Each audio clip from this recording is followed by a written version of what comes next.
All right, welcome everyone. I'm here with my good friend Chris Woodhouse and excited to explore the ways in which he's using the MetaImpact framework, but also a very similar framework that he's developed kind of in parallel track, which we'll explore and explain as we go, which he calls the Integrated Development Framework. I've known Chris for many years. He's been a big integral enthusiast and pioneer in Australia, going back to the late 90s. Were you one of the co-founders of II Australia? Yeah, I was actually the inaugural chairman. Yeah, so played an important role with kind of launching the Integral Institute in Australia. He also attended the inaugural launch of Meta Integral in Australia when I was down there about 8 years ago, and provided a talk about my vision and what we're doing with Meta Integral.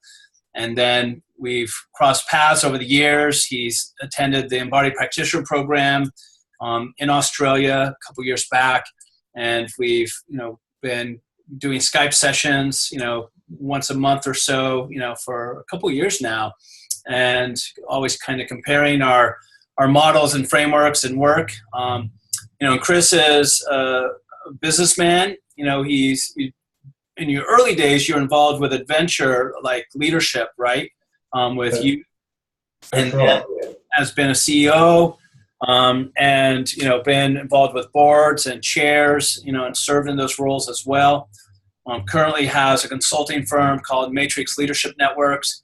Also, interesting, as a background as a psychotherapist and a hypnotist, so kind of brings the interiors into the business world, and kind of, as many of us integral types, kind of has, backgrounds in very different, arenas.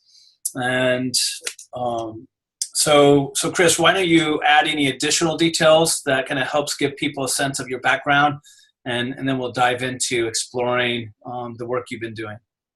Sure. Yeah. Thanks, Sean. And hello, everybody. And in particular, there's plenty of people I don't know there, I'm sure, but Arnie, Tanya, York, and also Dushanti, which we've had a number of online chats, but haven't had the chance to meet face to face. So hopefully everything's going well. Iceland, and sorry I couldn't join you. It just matters conspired that didn't work.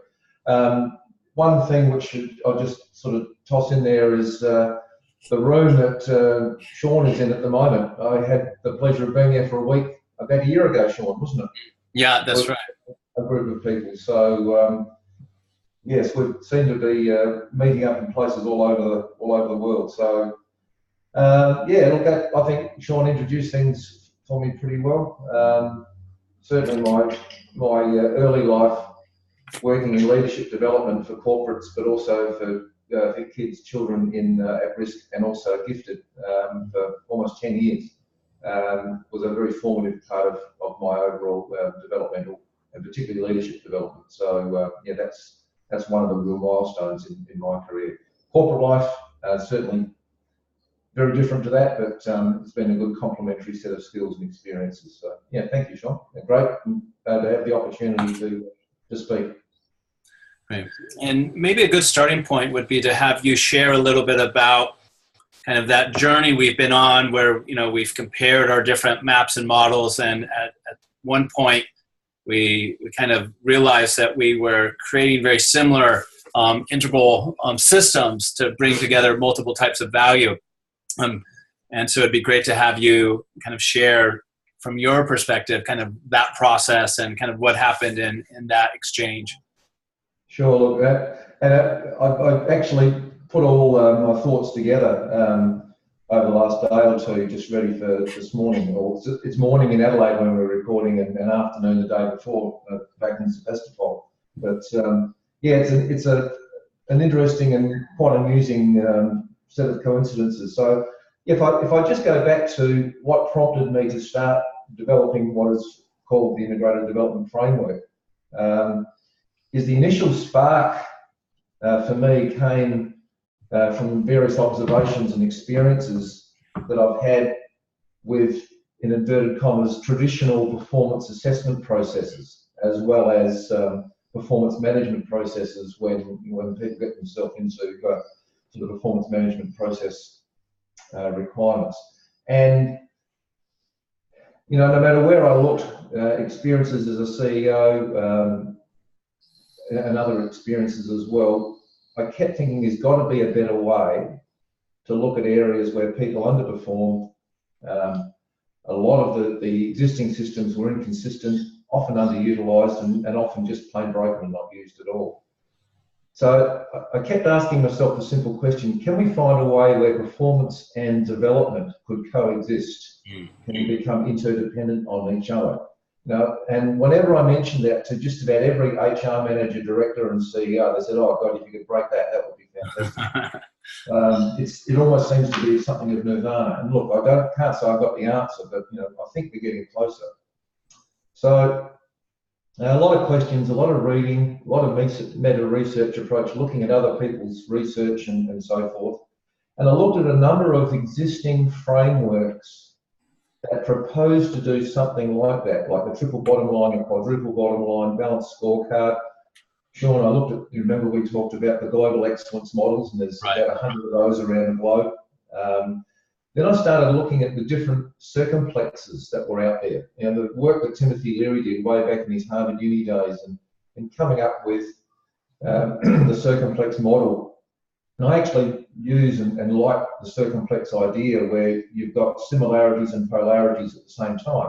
Right. So I started playing with circumplexes and looking at all those other frames, and in almost all instances, the frameworks and the models had interdependencies or interdependence at their core. But I started reading some of the academic papers about triple bottom line balanced scorecard and found that they just didn't seem to achieve most of the time what they set out to do. And the common pattern, a bit like when Ken Wilber came up with the 4 quadrants, is I mean, we, us, all of us, is that the interdependencies weren't followed. Balanced scorecard, for example, ended up being used as a reporting format, and the same with most of the others. They weren't actually treating the components interdependently. Right. So that got me back looking at Integral, because I'd been introduced to Integral about 20 years ago in a, they call it the Experiential Leadership Development Program that was run at state and federal government level. Because I had a 5-year stint in the senior exec service up in the Queensland state government. And this was a leadership development program that was really quite profound to me and many others. And they introduced, and one of the models they introduced, one of the frameworks was Integral. So I went back to Integral and thought, now can Integral in some way inform or shape a better system? Right. And initially the questions that I started asking about this was in the upper and lower right. Right. You know, it was very much the rational objective side. That's what I was sort of looking for in a C-suite sort of situation. As soon as I started looking at that work, it rekindled my interest, and it made me straight away move back across to the upper left and upper and lower left. And it's interesting that with the various corporate clients that I work with on a regular basis, you put the integrated development framework, or for that matter, just integral quadrants in front of them and just explain the internal and the external, individual, collective. Almost every CEO or C-suite person will point to the lower left and say, that's where we've underperformed. Yeah. Looking at relationships and culture. And that's pretty consistent in the research and the writing. But my next question to them was, is that really the start point? If there was a start point, because technically there is no start point, we can start anywhere. But is that really the beginning of it all? And there's usually a fair bit of squeaking going on, and while their brains start to think about it and reflect, and they'll say, no, it's the top left. That's where it needs to start from. And that's for a lot of the very rational, objective people, and they've been rewarded for that. It's a big breakthrough. So I kept playing with Integral as well as I was still playing with circumplexes. And the inevitable happened, of course. I then looked at if I could put the circumplex and Integral together. Now, everything's worked well.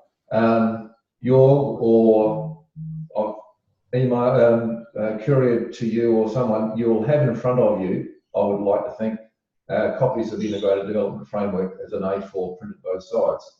In a moment, I'm going to flick over, Sean, to the overhead camera, and we'll just have a quick look at the floor mat, the Integral Framework, and the Integrated Development Framework. But before I do that, the debate is still happening about, can we have AQUAL and a circumplex working together? At first glance, the integrated development framework looks like a circumplex because it's round and it's got lots of segments, like a piece of pizza. But it's not a true circumplex in that, as you would know, in Timothy Leary design work way back in the 60s, what was opposite, or the polarities of the circumplex, were indeed opposite. Right. You might have at one end something like self-actualization, the top of Maslow's hierarchy, and the polarity to that would be avoidant behaviour, defensive at the bottom at 6 o'clock. That's not been achieved. So it's really a part circumplex. So while it looks a bit like a circumplex, the majority of the thinking is all 5 levels of AQUAL. Mm. So it's probably not a bad moment now. I'll just switch over. Now, I think I'll be able to do that from my end.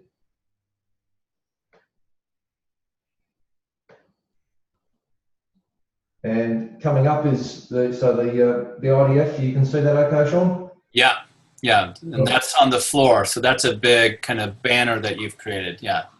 That's right. So hopefully I can be picked up a little on there, and at least you can hear my voice through the microphone. So we've got a circumplex looking outline with the 4 quadrants of integral. So we've got individual, collective, external, internal. And then what we've done for each of the 4 quadrants of integral is we've broken that down into 3 sub-components. And so if we start, and we've labelled the top left as developing mindsets. So included in that are learning and experience, values and beliefs, and levels of emotional intelligence. Then when we move down to the collective of the internal, we've called that developing relationships, partnerships and political, customer and community, and culture, very much involved in the internal of the collective. Sitting over in the top right, developing behaviours, so it's overall well-being psychologically and physiologically, leadership and behaviour, and very importantly, as we move towards the bottom right corner, capability and capacity. So capability or competency, horizontal development, capacity, vertical development. We obviously need both in organisations, but that's heading us into the bottom right, which is developing systems, services, products, 4 o'clock, financial 5 o'clock, and we've got at 6 o'clock environmental. And environmental means built environment, natural environment, business environment. It can mean all 3 or 2, or it might be 1. The organisations where there is a significant natural environment focus, they'll be obviously gravitating towards natural environment. But being the bottom right corner, it's also where most of those hard rational KPIs that boards and governments, etc., will demand still. So how do we inform that and make that as rich as we can? Now, importantly, sitting slap bang in the middle, just like on a dartboard, we've got a black dot, which you can see, Meta Capital Framework, and we've got your Meta Capital Framework sitting in the middle of this. And one of the things which we'll get back to in a moment is the similarities between the Meta Capital Framework and the Integrated Development Framework. Right. The other couple of key points on this, just to make you aware of it as we're looking, we've got first person, second person, third person. And opposite that, I, me, my, we, us, all of us. And we've got a couple of circles indicating stage development, which we get to in the later stages. So the way in which I explain how this integrated development framework works, I'll just flick it. I'll leave it on actually. People can be looking at it, and I'll come back to my face. Is we've got this integrated development framework, and you can see the model that's sitting there, and there's the 4 layers above are the other 4 main components of AQUAL. The state stages, lines, type. And then sitting below that, matching it, we've got 4 levels of measurement, moving from the subjective through to the objective. And that is very much a work in progress, and that's where we think the development and the performance pieces will actually come closer together. And we're making some reasonable progress on that. So I'm just going to have a quick glass of water if you'd like to make any comments, Sean, or any other requests at this stage, because I'll go to next how we realise what each other of us were doing. Yeah, one of the things, and I'm gonna, while you're getting the drink of water, I'm gonna do a share screen and then show people the PDF version of the model, because the sun is shining on a couple of the sections there to make it a little hard to see. So this will at least allow people to kind of get a clear sense of the model. So here it is. You can see it's very similar to the MetaImpact framework, which is also referred to as the MetaCapital framework here. So we have these four main kind of quadrants, which are the integral theory quadrants, and then you have the four types of impact. So developing mindsets, developing behaviors, developing systems, developing relationships, which Chris walked us through. And you can see how he has the MetaImpact framework in the middle to show the relationship between the 10 capitals in my framework and the 12, kind of areas of value in his system. So if you take something like human capital, you can see he split it into two, into leadership and behavior and capability and capacity.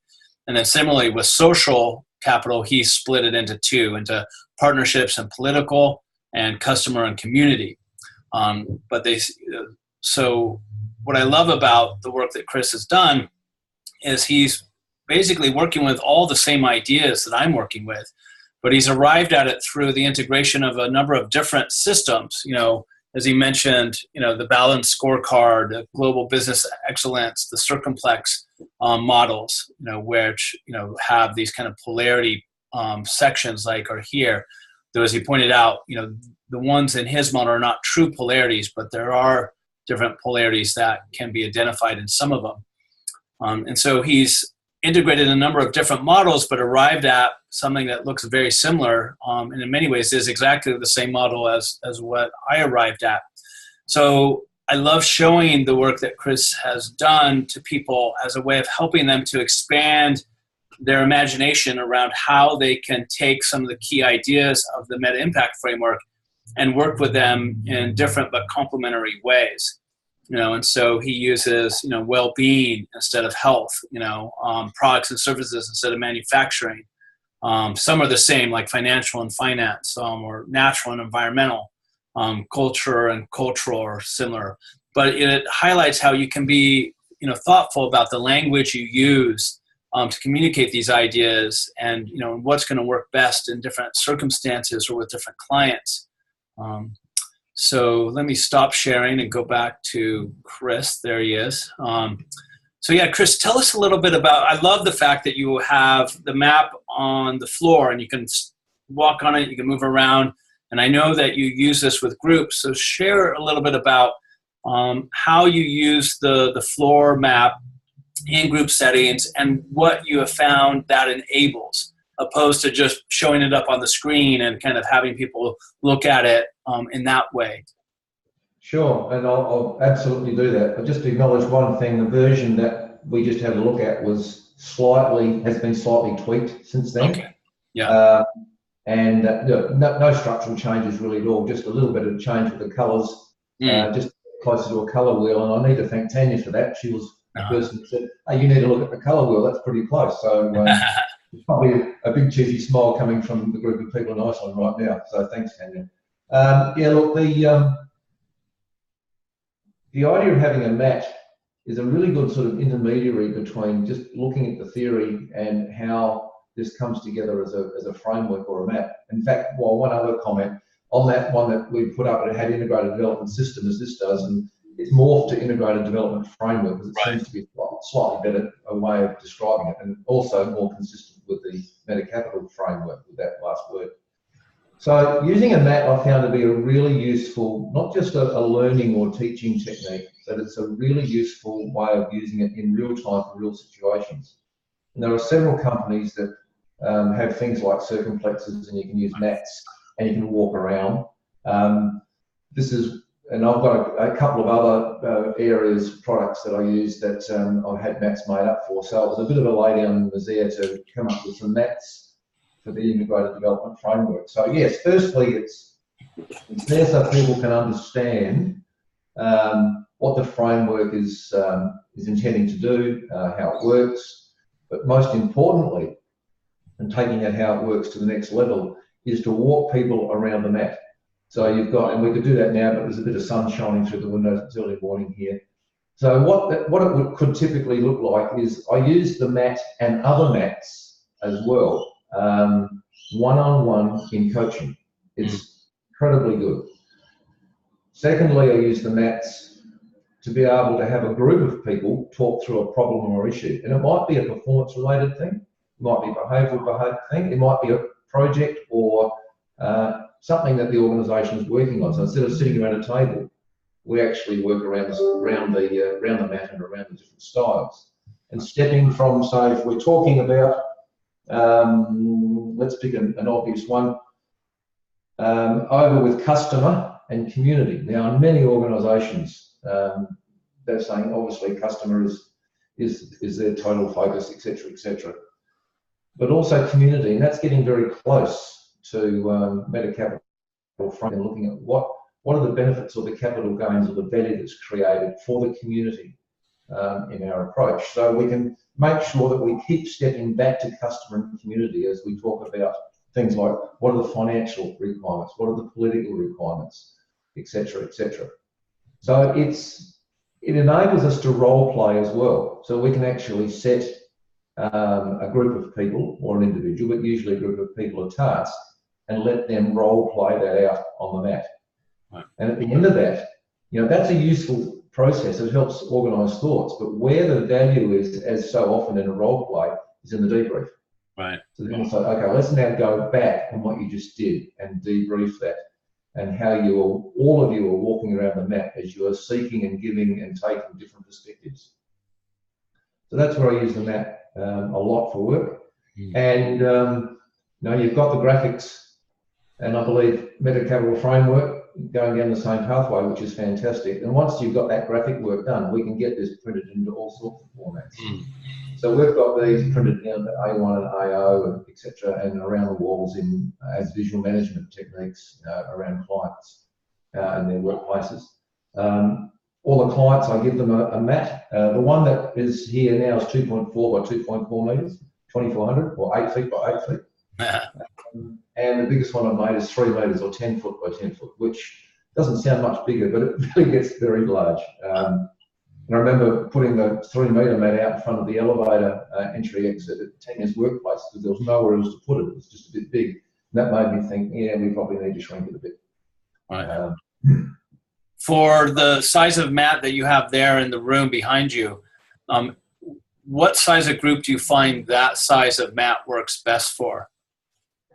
8 foot by 8 foot, 2,400 by 2,400 millimetres works really well. And because there's 12 parts of the IDF, it really works well. You can have 12 people around the mat. Right, okay. And that works well. 2 metres is a bit of a squeeze. 3 metres, you've got room for people to sort of come in from the outsides. But if a group is more than 12, it works really well because what I'll do is get the balance to be observers. And so people are experiencing the case study or the task or the role play or whatever it is that we're working on. And then in debrief, that's important. Then we ask the people that were observers to take notes and normally give them a template of things to look for. And they now are, importantly, coming in with different perspectives and being able to add to the perspectives of others. So we're now seeking further perspectives and continuing down that pathway. Great. So, Mike, before the trial goes cold on this one, Sean, we both started talking about how the two MetaCapital framework and the integrated development framework. Yeah. So I'll just sort of go back a little bit because I love telling the story. It's a great one. So I've been playing with integral and circumflex work and seeing if they could work together. And you recall, we were in one of our coaching sessions and it was getting near the end and you said, oh, look, I just want to show you something that I'm working with. And so the early version of the MetaCapital framework, and you explain how the International Integrated Reporting Council had input into it. Yeah, exactly. You'd added bits to it and you explained it. And And then with a bit of a wry smile on my face, I said, have a look at this, and put up a hand-drawn version of I remember. framework. And so then it was a real show and tell. There was quite a few laughs and smiles from that from two very different backgrounds, we'd come up with something that's pretty close. And that was really powerful for me, that if you and all of the work you've done around integral and meta-integral, and then myself in Adelaide coming up with something very similar indeed, that there's got to be something in that. It's not something that we could ignore, and that's worth pursuing. So that's why I was very happy with Sean's permission to put the Meta Capital Framework in the middle, right at the centrepiece of the Integrated Development Framework. And we've gone through a range of iterations, and that's what I mentioned before about you had a slightly earlier version where the colours were changed a little bit. Right. I must get you a more recent version. And yeah, also, send that to me and I'll send it out to folks. Yeah, we'll do that for sure. And I've put together, like what you've done in the resources behind Meta Capital Framework. I've put about a 40-page user manual together on how to use the Integrated Development Framework initially for personal development. Yeah. So for personal development plans for individuals from CEO through to about probably level 4 or supervisor level in organisations. That's pretty much as far down as we've gone at the moment.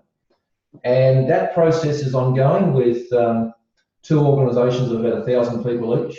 And it's been a beta test, looking for feedback, and that manual will be going through fairly significant revision over the next couple of months. And possibly even there might be changes to the MAT. If only it'll be called Integrated Development Framework, not System.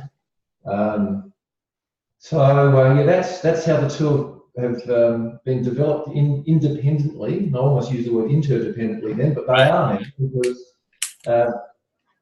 Sean helped me, or you helped me with naming a couple of those areas, and it made total sense to align to the Meta Capital Framework. But it was incredibly close to start with.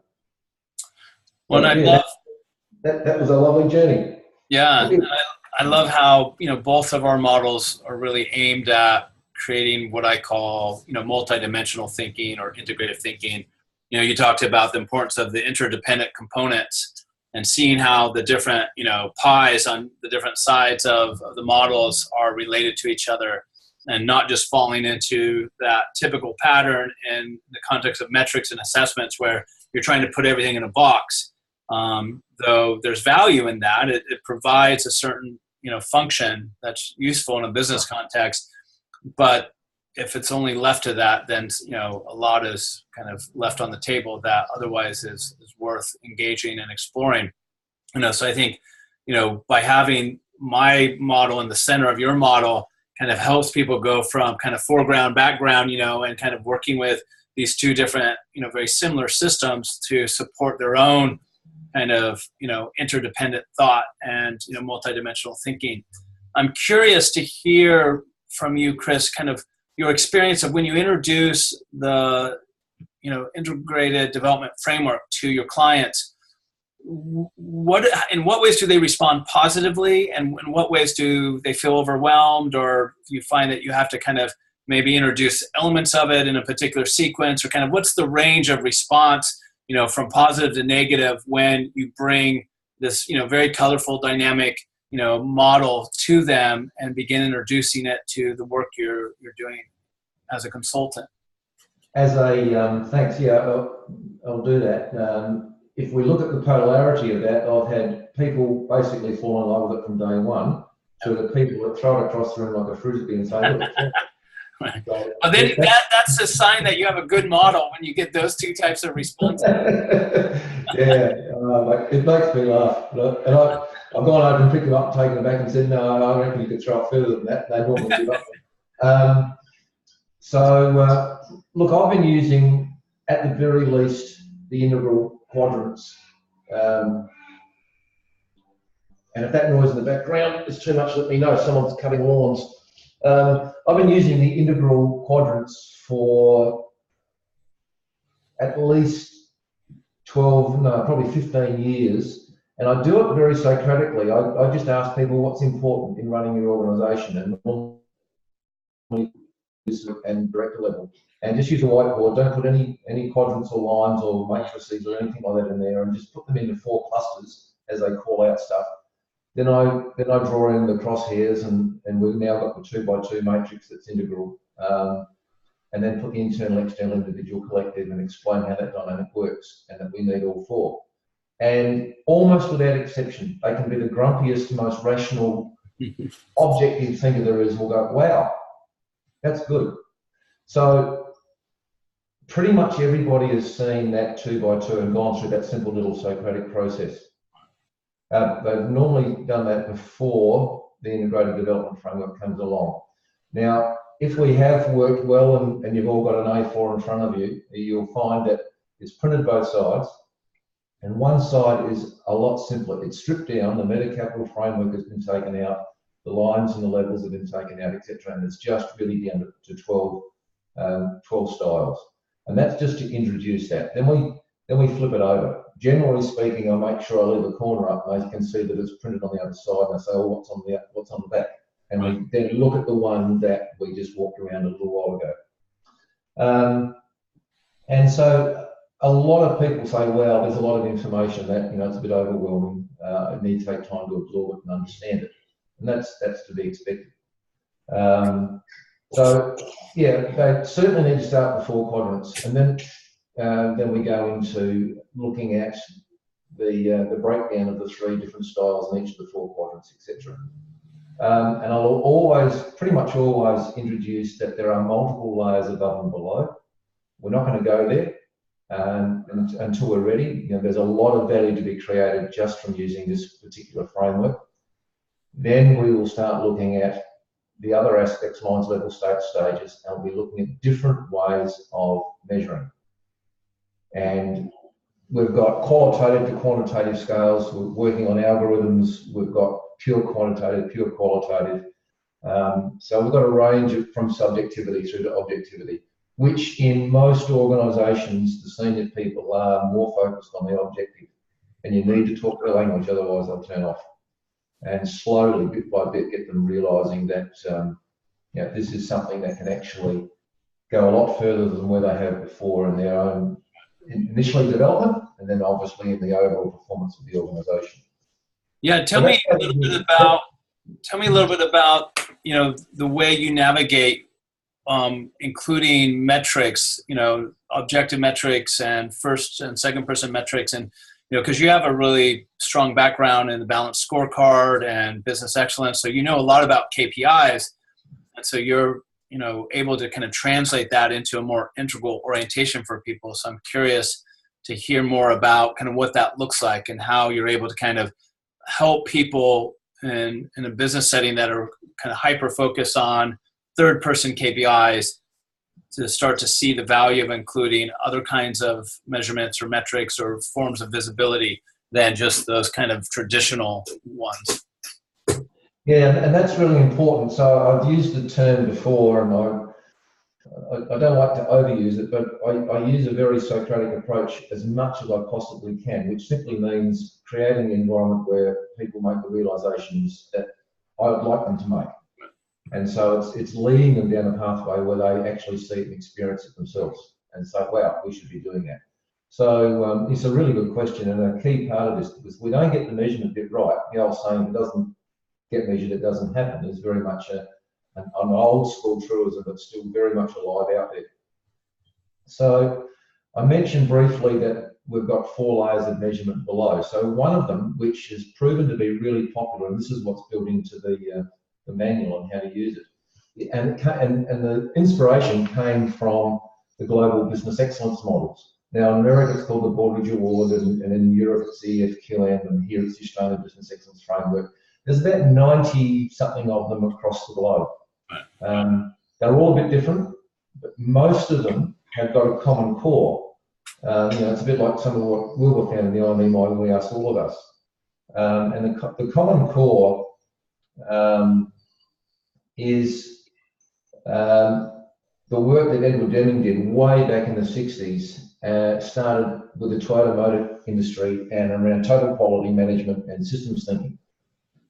And if we look at some of the more recent areas of work and the LDMA from Electica, etc., they're talking about systems and advanced systems thinking and so forth. So systems thinking is interwoven into all of this work. The other thing which I took out of the business excellence models, and particularly the Australian business excellence model, because a lot of clients actually have used business excellence, and there's a lot to like about it, but it's been implemented quite poorly over the last probably 10 or 15 years. So what we did is there's an approach called ADRI. It's an acronym for Approach, Deployment, Results and Improvement. 4 key parts of what's the approach and strategy that we have. How do we deploy that, get it out there, make it work? What are the results that we're now getting, and are they any different? And are they actually gaining value for the owners or the community? And so the ADRI approach is essentially a qualitative to quantitative scale, and one of the most sophisticated that I've seen. So we've taken the thinking behind the qualitative descriptors and converted that using the IDF into development. And so we've now got a 1 to 7 scale, also percentile, also weighted, and also benchmarked. So we've kept all of those things from business excellence, so we can talk a similar language across those boundaries. And people can be setting themselves goals and targets that are self-set around how they believe, and their managers and supervisors believe they've got areas where they can improve their performance. So that would be either in horizontal development or vertical development.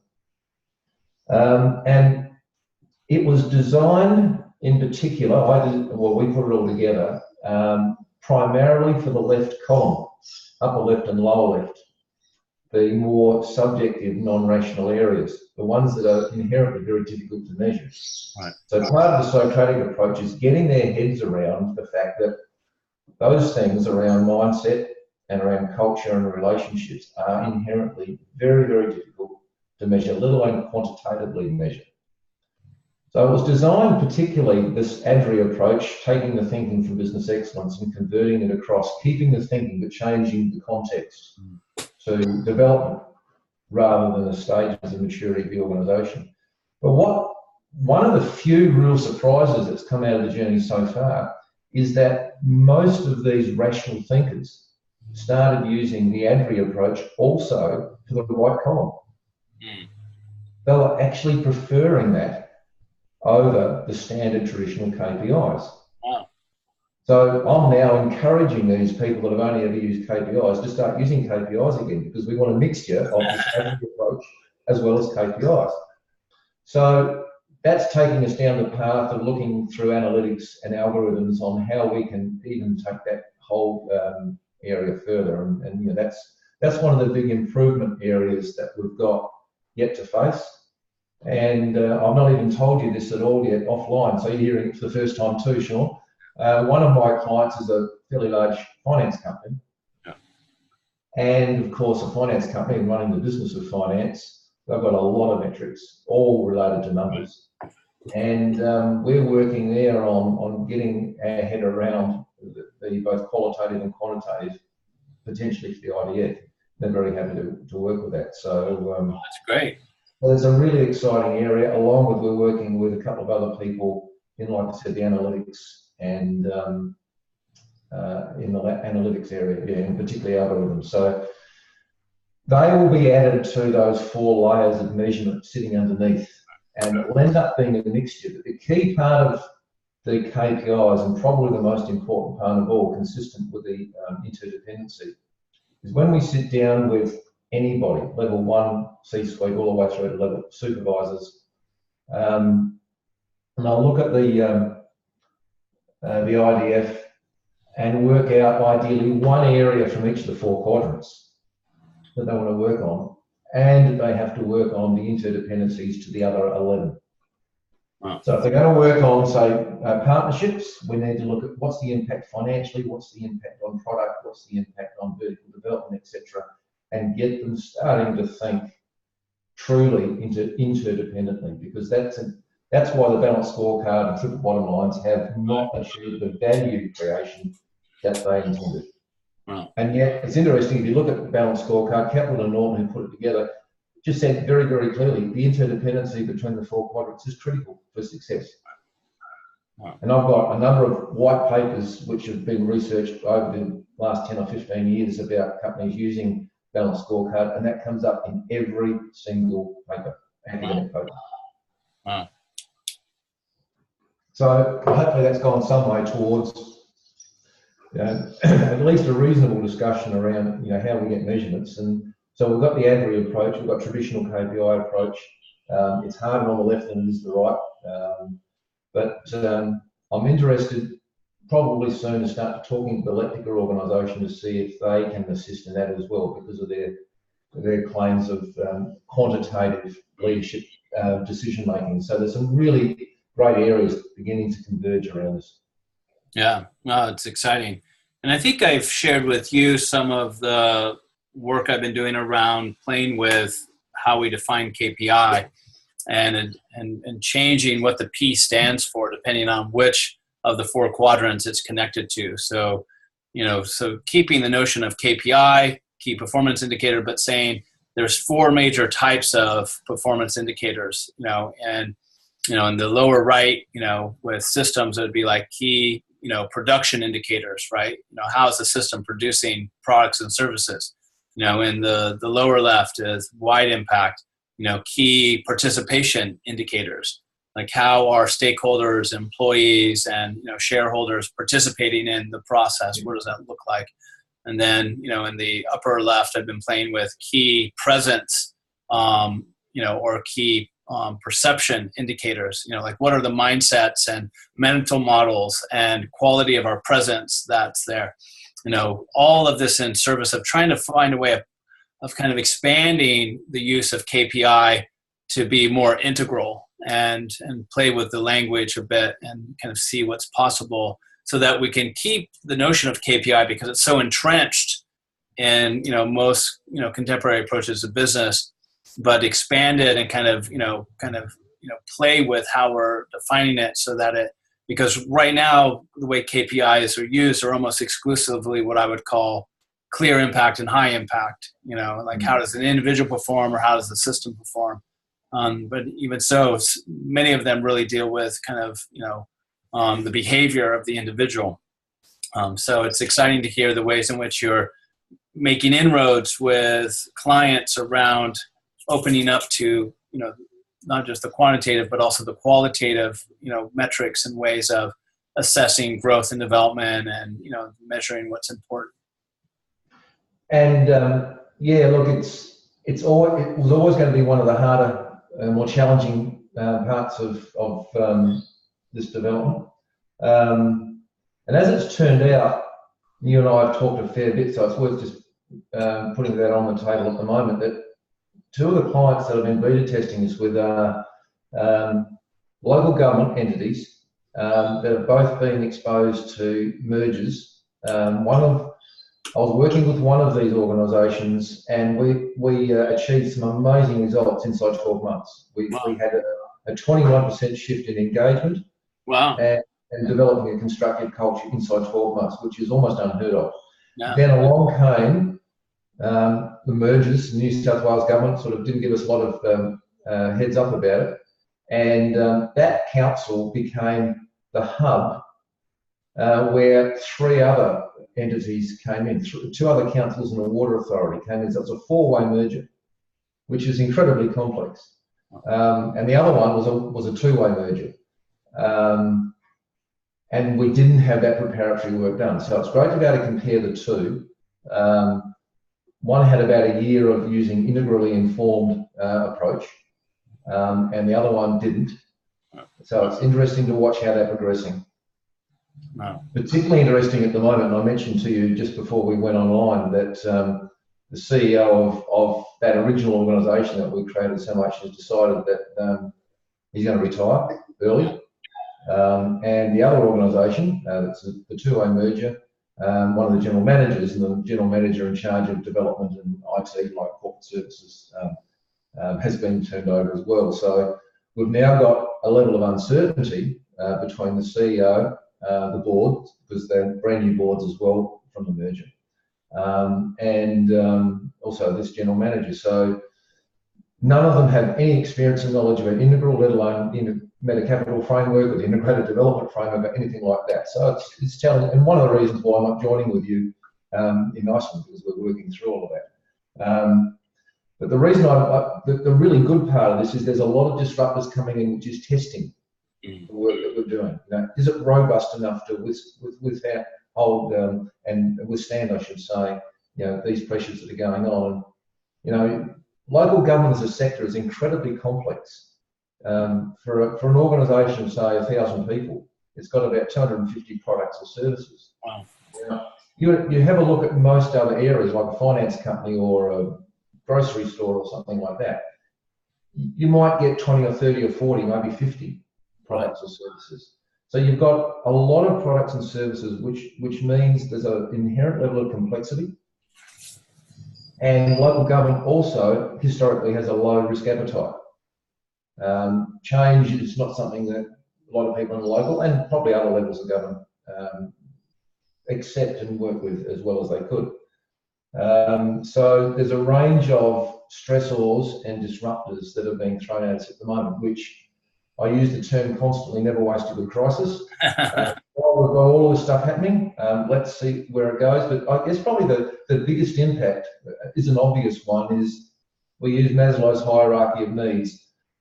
A lot of people didn't know whether they're going to end up with a job and what that job was going to look like and when it would settle down. So all this lovely development work, we had mass exodus down to the bottom of Maslow's hierarchy, the safety security modes, and away from the self-actualization.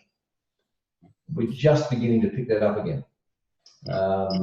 But still, the KPIs imposed by state and local government, because local government in this country is run by the states, they're all hard, rational, bottom right corner metrics and KPIs and numbers. So we've got all of that to consider. But importantly, those two councils that have come together are two of the top 3 or 4 performing councils of this whole merger process. And they both have said it's this work that we've been doing using the integrated development framework, etc., that has enabled them to be able to rise to the top of the pack. So we know it's working. It's just been coloured by all these disruptors and stressors. Wow, amazing. That's it. And how many clients are you currently working with using the IDF? Well, there's those 2 companies, and they're about 1,000 FTEs each. There's the finance company that I mentioned, which that's now just beginning to ramp up. There's a mid-tier mining company and a not-for-profit. So there's 5, all of which are at different levels and stages in how we apply and use. So there's a lot of learning. The ability to benchmark and compare is probably suffering because they're quite different apart from the 2 councils. In fact, the 2 councils that I mentioned are forming, with my encouragement, I guess you could say, a community of practice, and they're already beginning to share a lot of the learning that each of them are having that's both different and similar. So that's really great that that's working. Learning management system, developing future leader programs, and all sorts of different processes that we're able to put in place in both, and they can support and help and compare with each other. Things that aren't normally done in levels of government, because generally speaking, it's quite linear in the KPIs. Tanya's probably smiling at the moment in the background there somewhere as she's listening, because of her experience in going through that. Will there be more in the pilot? Yeah, probably. But there's a lot to learn from the set that we've got at the moment. At the least, there'll be a significant case study. Hopefully, if we're given time with the changes at the top of those 2 organisations, it'll probably be more than a case study. It'll be a series of case studies. On the theme could be a book on how to use the Meta Capital Framework, the Integrated Development Framework, to achieve sustainable organisational change or something like that. I'm pretty keen if it gets to that point, we're allowed to spend 2 or 3 more years on these organisations. There'll be a lot of data and a lot of experiences that we'll go to codify and use.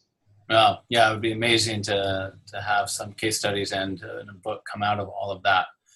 And what's your sense of, like, kind of what are the next steps for yourself in terms of further developing the IDF and implementing it?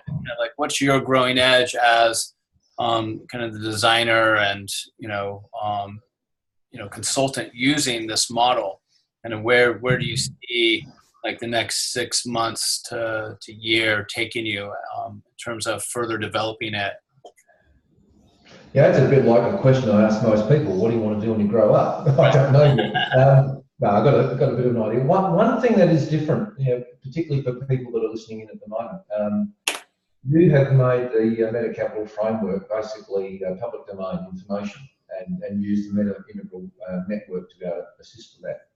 At this stage, I'm not really doing that. I'm not hiding it from anybody. I'm focusing just on the organisations that I'm working with. So that will need to continue, and we need to continue to move from just the integrated development framework to start including the layers above the rest of AQual. And I think a key part of what I'll do over the next 6 to 12, 18 months, Sean, will be the focus on the 4 layers of measurement that sit below. Mm-hmm. And as we just talked about that, then I won't go over all those points, but that's a really key part of it, because at the end of the day, any organisation is going to show how are you going to increase value for this organisation? How are you going to add value to the owners of the organisation, whether it's a listed company or a private family-owned company or whether it's government? At least organisations are increasingly talking about adding and creating value rather than just adding or creating profit. In my time with company directors and over the years, it's only been probably the last 5 or 6 years that the dialogue has changed to value instead of profit. Right.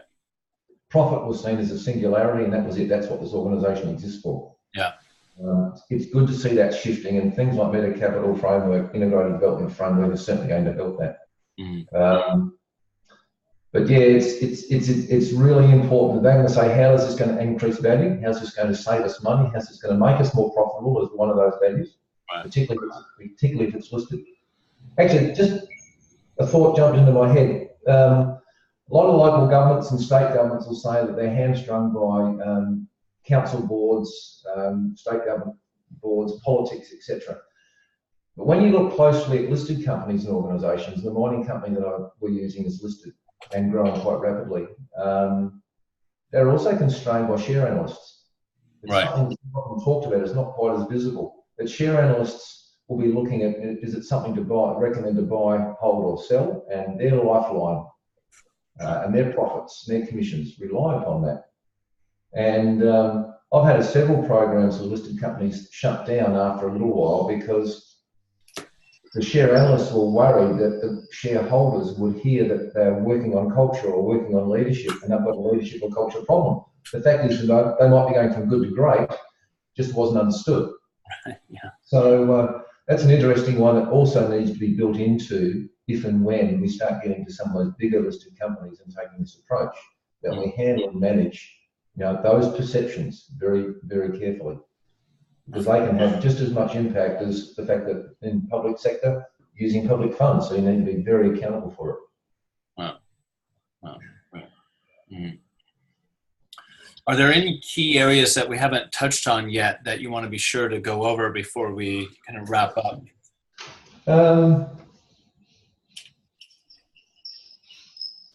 Probably, we've probably covered a fair bit of ground in the last hour or so.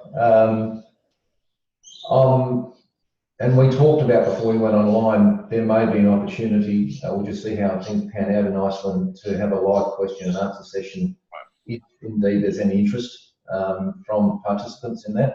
And if it can fit into a diary, then all the better. Just going back to your comment about the next 6, maybe 9 months. Yeah. The development of the IDF has pretty much stagnated in the last year or so, simply because I've just not had the time to put into it. Right. It's not for lack of thinking on aeroplanes and in transit and driving cars around.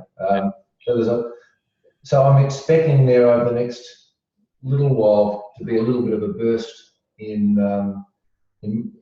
adding more to the handbook, adding more to the IDF and where it's going. But the old saying, make hay while the sun shines. There's incredibly busy at the moment. probably a bit too busy, so the development is just holding back a bit. And that's no different to organisations. They're all busy, these two councils, in all the harmonisation and building new systems and processes to be able to do a lot of self-actualisation. So it's really no different to the person or to an organisation. So that's important. But no, I'm optimistic, very optimistic that between you and Meta Capital Framework and the Integrated Development Framework, we're on something that can make a real difference, and that's what excites me. So over time, I'd like to think I spend more and more and more time in that developmental space and helping others understand how it works. Yeah. So that's my ultimate goal, no question about that. Well, I'm excited to continue to compare notes and kind of co-evolve our respective frameworks, in dialogue with each other, because we have such similar aspirations and passions, and we have, really different backgrounds that I think it makes for a really dynamic conversation and exchange of ideas and insights around how we can kind of build out these frameworks in a way that really, serve the clients we're working with and help make the world a better place. Oh, for sure. And when you said, come from different backgrounds, I sort of think of my very original background was in building. That was the family trade. Right. Then into venture leadership, then into corporate. So that is a very different background to what you bring to the table, but that's been the strength. It's interesting for those listening. Sean and I both share the same Myers-Briggs personality type, and our Enneagram is almost the same. Yeah, we've got very different backgrounds, and so we bring that common thought, but very different experiences. So that almost looking at the problem or the situation from two ends of the polarity, which is fantastic, and being able to get the perspectives of someone at the other end. So. It's great to be able to have that opportunity of sharing with a few other people today. Yeah. I wish I was there. Yeah, great. Yeah, I'm glad we're able to capture this conversation so that one, people can be aware of the unique, and complementary work you're doing with the IDF, but also to make your work more visible so that people can, reach out, connect with you, and and just can support you and the further development of the work you're doing. So thank you, Chris, for being on the journey with me and being part of this unfolding. And it's been great to have you as an interlocutor to compare notes with and kind of, explore next steps together. So we're going to miss not having you in Iceland with us, but we'll look forward to finding ways to engage and include you as much as we can. There'll be other times, and we're coming over to the US end of this year for a 10-day skiing, so we might be able to see you on the slopes. That might be nice. Yeah, that would be great. All right. Wonderful. Thanks, Chris, and we'll be in touch. Thanks, Sean. Thanks, everybody else. Enjoy the rest of your time there, and thank you again for the opportunity. Yeah, great. All right. Sure.